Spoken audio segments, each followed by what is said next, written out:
Bonjour et bienvenue. Alors aujourd'hui ce sera un tirage sentimental, je vais me laisser porter, je vais utiliser le celtique, le normand et potentiellement aussi le tarot moucha, peut-être l'oracle d'Isawat, peut-être un autre oracle, on verra, en fonction du message qui doit vous être délivré.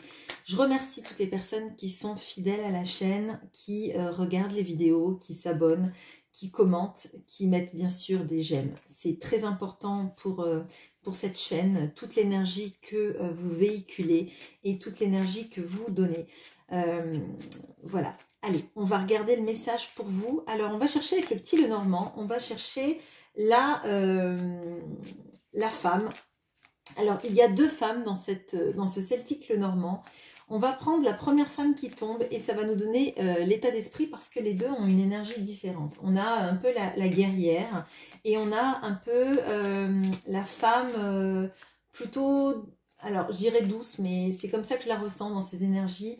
C'est plutôt quelqu'un qui n'est pas dans des énergies de conquête, mais plutôt quelqu'un qui est dans de la douceur. Ce sont des énergies vraiment très antagonistes. Et on va regarder laquelle tombe pour vous représenter. Allez, la première.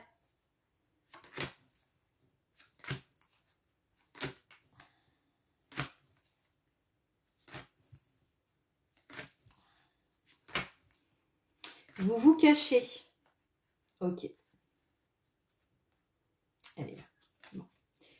Et elle est là et il y a un homme derrière qui est le fameux guerrier de feu dont certaines ont entendu parler en guidance privée et aussi sur la chaîne parce qu'il est déjà tombé.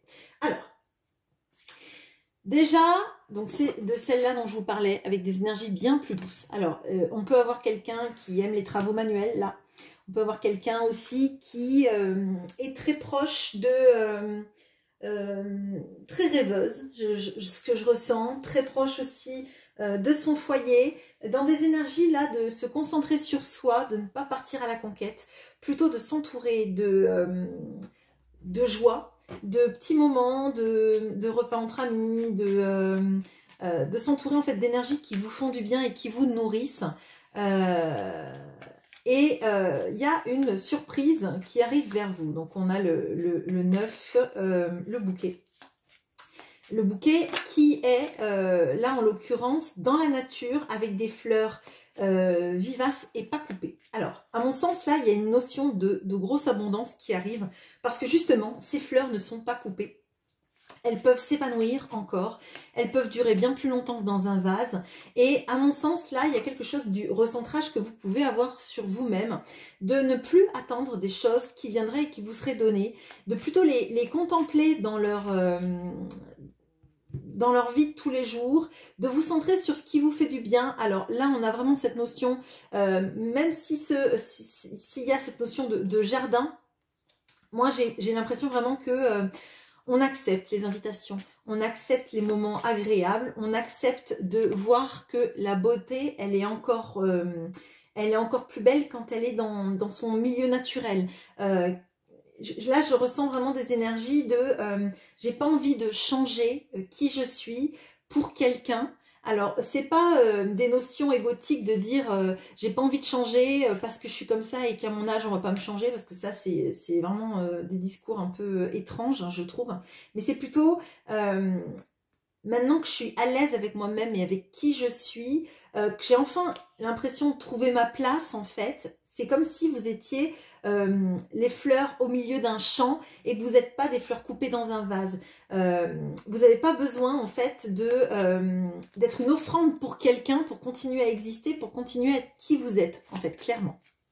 Alors, moi j'aimerais savoir, j'aimerais trouver le cœur pour voir, parce que c'est un tirage sentimental, pour voir où il en est votre cœur.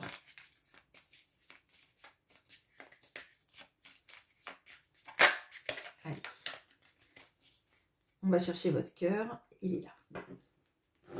Alors, le cœur, il est à la croisée des chemins. Là, moi je sens quand même beaucoup d'énergie de quelqu'un qui a été pendant longtemps, alors dans le sacrifice, mais pas forcément dans quelque chose de négatif dans le sacrifice, mais vous vous êtes occupé des autres. Il y a cette notion de prendre soin de tous les gens autour de nous et de s'être mis un peu de côté. Et là, et alors, vous voyez, il y a une continuité là. La croisée des chemins, là, on voit qu'il y a les petites marguerites qui sont sur le bord du chemin. Et en fait, c'est ce que je vous disais, je vois, moi, que vous faites partie intégrante des choses. Là, moi, ce que je ressens, c'est que vous en avez marre, en fait, de stagner dans votre vie, de pas savoir quelle est la direction à emprunter, potentiellement parce que vous vous dites que si vous avancez sur un chemin, il y a quelque chose d'autre qui va rester en arrière. Et ça, vous le voulez pas, en fait. Vous voulez pas continuer à stagner, vous avez envie d'avancer. Et je pense que c'est une problématique générale. Ça peut être effectivement, c'est sentimental, mais je veux dire, c'est dans plusieurs pans de votre vie. C'est pas juste vis-à-vis d'un amoureux, c'est dans tous les pans de votre vie. Vous avez envie de profiter de la vie, vous avez envie aussi d'être intègre vis-à-vis de vous-même, en fait.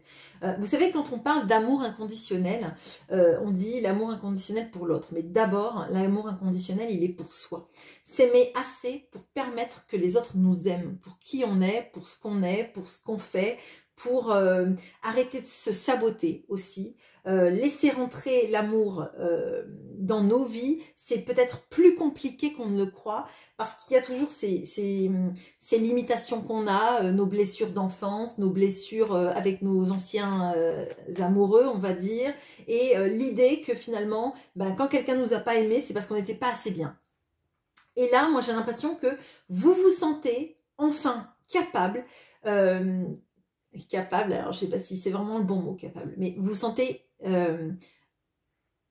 prête à être aimé tel que vous êtes, parce qu'il y a enfin une acceptation qu'on fait partie d'un tout. Moi, c'est vraiment ça. Et vous en avez marre d'attendre sur le bord du chemin qu'il y ait quelque chose de bien qui arrive pour vous. C'est comme si vous vous autorisiez l'abondance. Et moi, je le ressens comme ça avec les jardins. Mais pour moi, là, on dirait une corne d'abondance, en fait. Et j'ai l'impression qu'enfin, il y a quelque chose dans votre vie qui se débloque et qui va vous permettre, en fait, une vraie abondance dans la vie. Alors, on va aller chercher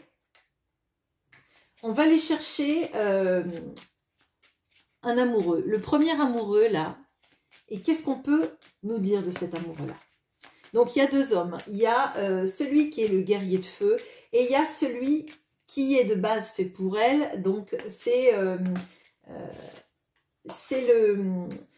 monsieur qui ressemble un peu à Astérix. Je vous vends pas du rêve comme ça. Bon, mais parce que le couple est bien assorti dans ses désirs de vie. Mais ça ne veut pas dire qu'elle ne pourrait pas être avec un guerrier de feu, et ça se trouve, elle serait extrêmement épanouie. On va regarder l'amoureux, là. Où il est. Qu'est-ce qu'il fait? Allez, on va le chercher.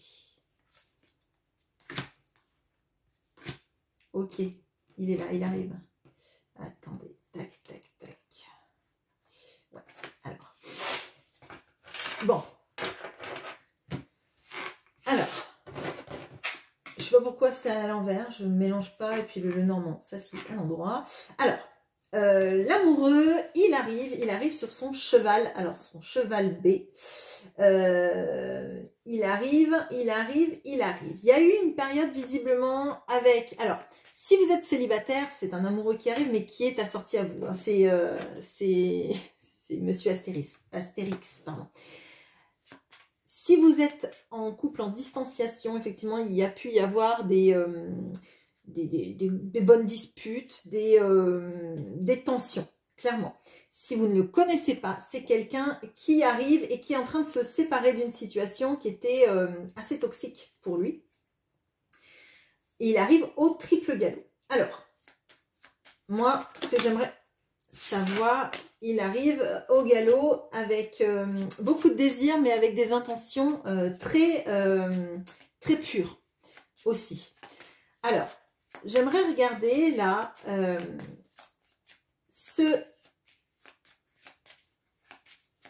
cet homme-là, ce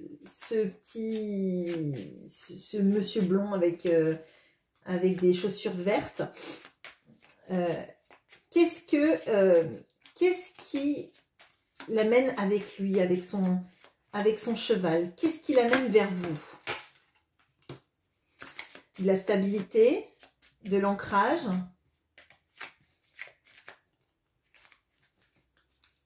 Et puis,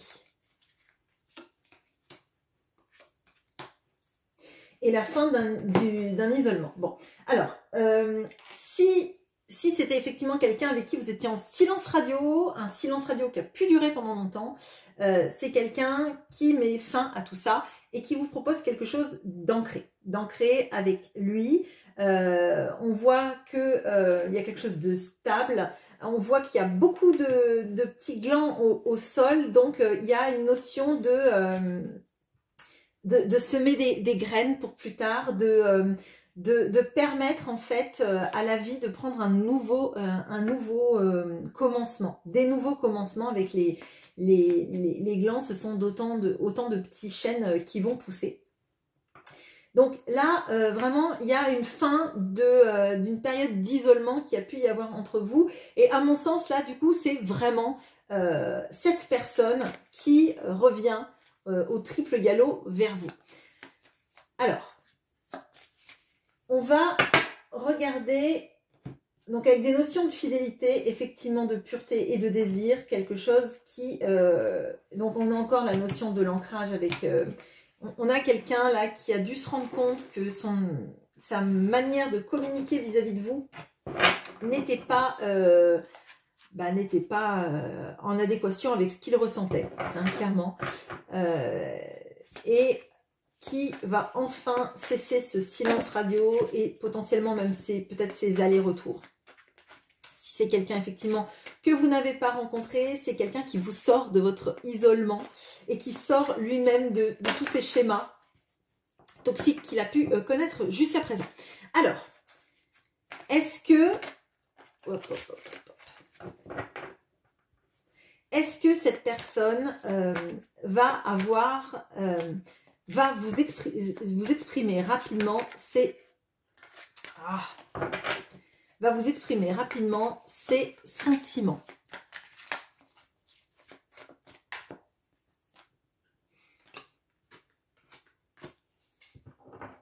Alors, on a le 10 de coupe, on a le cavalier de coupe, on a le 5 de denier et on a le 3 d'épée. Bon, alors, là c'est un peu compliqué parce que moi j'ai l'impression vraiment que cette personne, elle va aller, à mon sens, plus vite que la musique. Et moi j'ai comme cette impression que vous n'avez pas envie que ça aille trop vite en fait. Vous voulez quelque chose de crédible, quelque chose qui vous parle pour de vrai, avec quelque chose qui vient lentement et qui permette à la relation de se poser dans quelque chose de crédible. Vous n'avez pas envie de feux de paille, moi c'est ce que je ressens, de quelqu'un qui vous dit oui, je t'aime, je veux qu'on vive ensemble, t'es l'amour de ma vie, tu es... parce qu'avec ce cavalier de coupe, on a des grosses déclarations d'amour, et que derrière, en fait, vous vous sentiez ignoré, rejeté, et que vous ayez le cœur brisé. Donc là, on a quelqu'un, effectivement, mais c'est très fort d'un coup, en fait. Alors, peut-être que c'est cette personne qui a une épiphanie et qui se rend compte que sans vous, il est extrêmement malheureux et qui revient, mais il revient pas doucement, il revient de manière très bousculante. Et comme vous, il y a cette notion un petit peu d'arrêter en fait, d'attendre, de rester sur le bord du chemin, il y a potentiellement cette peur. Je vais éclairer ça parce que je voudrais savoir si c'est vous qui lui mettez un frein ou si ce sont vraiment des peurs que vous avez ou si c'est cette personne qui se redésengage derrière. Parce que là, ça m'inquiète un peu tout ça. Alors, bon, non, c'est en fait... vous avez peur de trop y croire, clairement, et que ça se finisse en eau de boudin. C'est vraiment ce que je ressens. Dans le 9 de coupe, on a cette notion de ce qu'on a toujours rêvé. Ce dont on a toujours rêvé, et ce dont on a toujours rêvé, c'est ça. Mais comme ça arrive trop vite, il y a quelque chose de la peur, en fait. De la peur que ça soit un mirage, une illusion, et que l'autre reparte, et que l'autre vous déchire le cœur. Bon, alors, je vais... je vais... C'est ça. Alors, est-ce que en parlant avec cette personne, en lui disant que ça va trop vite, ça peut calmer les choses et aider la relation à redémarrer ou à démarrer doucement à votre rythme à tous les deux pour aller dans le mieux? Oui, alors clairement. Alors, on a le 4 de denier et on a le 2 de coupe. Donc, en fait, il y a une petite période, je pense, un peu de bouderie. Un peu de l'autre qui, alors j'allais dire qui fait sa diva, mais qui comprend pas en fait pourquoi. Alors, si c'est dans une reprise de contact, vraiment, il peut y avoir l'autre qui vous dit, mais tu sais pas ce que tu veux. Tu me reproches de ne pas communiquer, de ne pas faire d'action. Je viens, je t'avoue mon amour et tu me dis que c'est trop d'un coup. Qu'est-ce que tu veux? Bon, je sens un petit peu, vous voyez, ce genre de choses.